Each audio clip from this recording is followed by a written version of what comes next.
And I'll tell you, the apostrophe is very important in that sentence.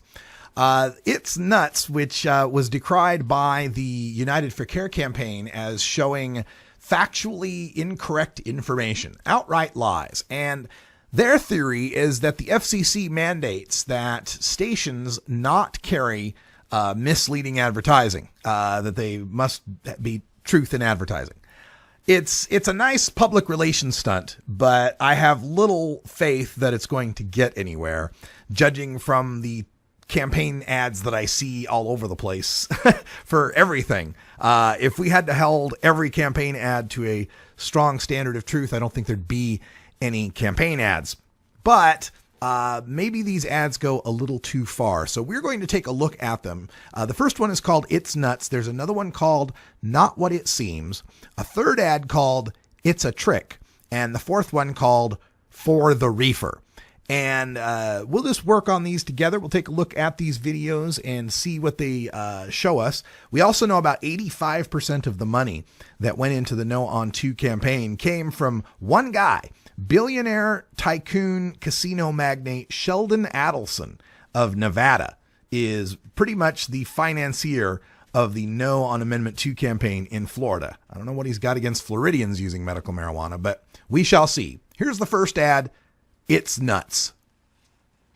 Amendment 2, it's a trick. It's not about compassion. It just legalizes pot smoking. It's nuts. No prescription, not just for serious diseases, and not approved by the FDA. How do they know it's safe? They don't. Pot would be exempt from medical standards. Kids can legally get it without their parents' permission. Amendment 2. No FDA regulation. No prescription. No parental control. How do you stop it? You vote no on 2. Wow, it's amazing what a few $1 million can buy for you, although I'm feeling a little seasick from the shifting camera angles. Let's tackle a few of those. First of all, this claim that Florida's Amendment 2 would allow kids to be able to go get medical marijuana, complete bunk. Florida already has a law on the books that says for any non-emergency medical treatment, a minor in Florida needs parental consent. That would cover getting medical marijuana, by the way. So that is a complete lie coming out of the No on 2 campaign, trying to scare people by saying that kids will be able to easily get medical marijuana. And this other scare about no prescriptions. Well, it doesn't have any prescriptions. There's no prescriptions. Yeah, like the other 23 medical marijuana states, because the federal government maintains the Schedule 1 status of cannabis that makes it impossible for doctors to prescribe. Blaming Florida Amendment 2 for not having some sort of prescription mandate in it is blaming it for doing what it has to do to be a medical marijuana law. Same for this no FDA approval. FDA hasn't approved of medical marijuana since California started it in 1996. What is Florida worried about? That somehow it's going to turn into a raging hellscape like Connecticut or New Mexico or Montana or Vermont or any of the other states that have medical marijuana? And this scare about it's going to legalize pot smoking. It's just going to legalize pot smoking. Completely untrue. Legal pot smoking would mean I could fly to Florida, get off the plane, and smoke pot. That's not what's going to happen. I would have to be a resident of Florida. I would have to go see a doctor. I would have to show him my medical condition, get an examination, get a recommendation, sign up with the state. That's not legalized pot smoking. Let's see what they do in this one. This is called Not What It Seems.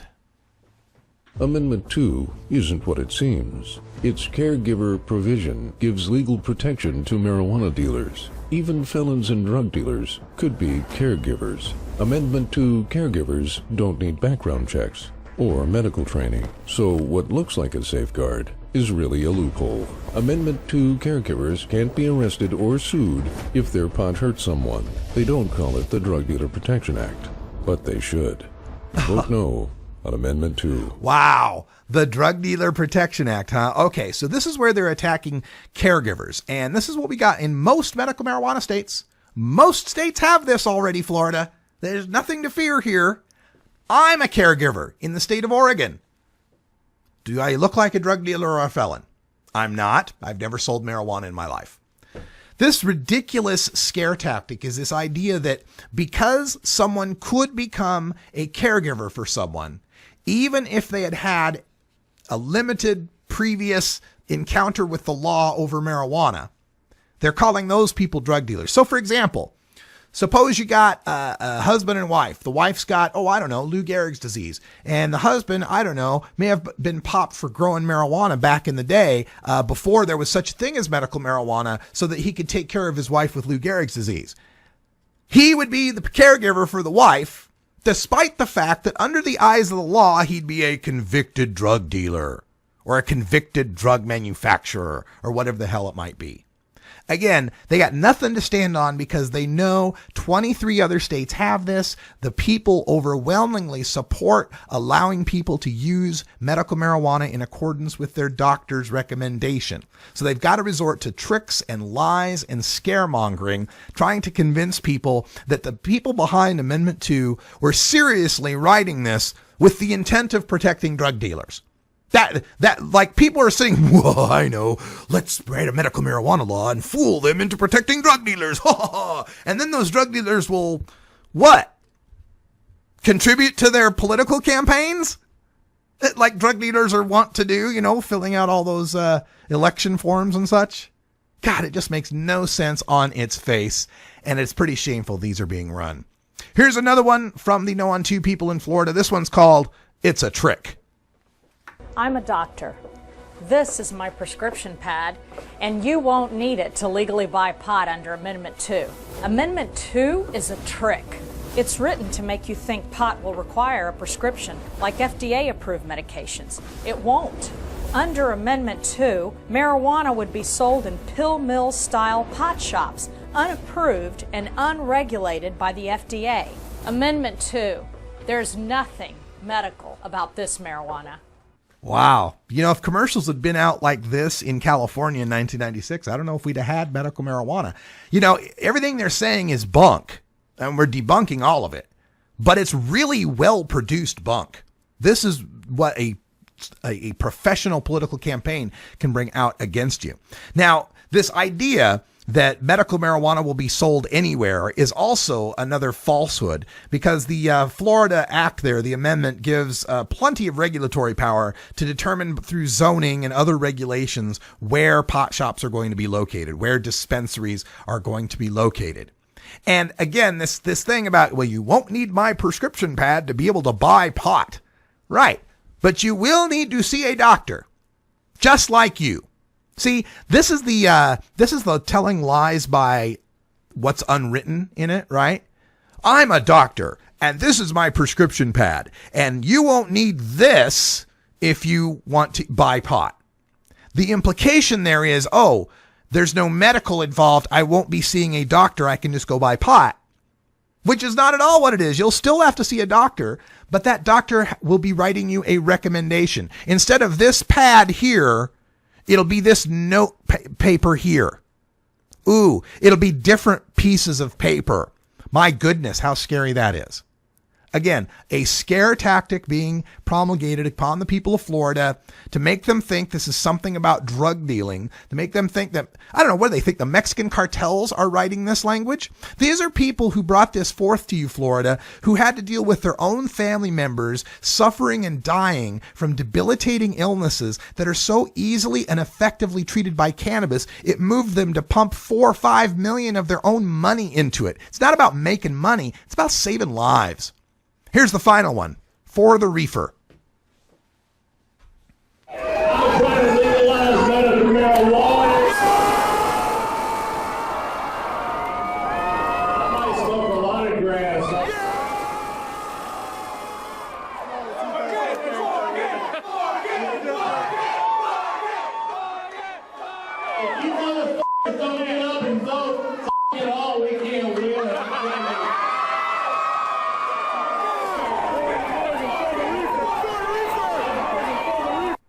Now, the tagline on that, Amendment 2 is not medical marijuana. Amendment 2 legalizes pot. And that is a video that was shot that showed John Morgan, the man who put $4 million or $5 million of his own money into this campaign, a little bit drunk. You know, there's a campaign party, and they're trying to paint this like they painted the Howard Dean Scream moment, if you remember that election. Trying to make it seem, see, this is just about partying and fun and you know, legalizing pot. Well, you're talking in a bar where people are consuming a drug far more harmful than the marijuana we're talking about. And we're talking about young people that are campaign volunteers. They'd just be just as excited and just as celebratory if they were campaigning against GMO labeling, if they were campaigning against driver's license for illegal immigrants, whatever the issue might be, you'd get the same reaction for it. The fact that people are partying and the fact that people are celebrating and cheering each other on in an election campaign doesn't mean they don't have serious compassion and serious intent to help sick and disabled people. And as far as John Morgan saying, you motherfuckers got to get out and vote, that's true. People do have to get out and vote if they want to see this passed. If they want to see people who are sick, if they want to see people who are suffering debilitating illnesses to no longer be treated as criminals and felons for merely growing a plant whose use of which, even when it's abused, is far safer than the alcohol and the OxyContin that Florida is awash in. It is so clear to me that the state of Florida runs on alcohol. I've visited the state at least 4 or 5 times in the past year and a half. The state runs on alcohol, and the state is awash in prescription opiate abuse. Those are the forces that don't want to see legalized medical marijuana in Florida. It's my hope that the people listening in Florida will be voting and encouraging everyone else they know to vote.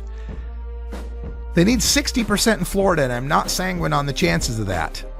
I think if this had been statutory initiative, that it would have easily passed 55, 56%. But that won't cut it in an election that needs 60 for a constitutional amendment. So we need every single vote. Everyone you know in Florida needs to vote for this. I'll be calling my friends. Make sure you call yours. When we come back, we will debunk the Oregonians' latest poll on Measure 91. I'll show you why it's way off on its figures when we come back.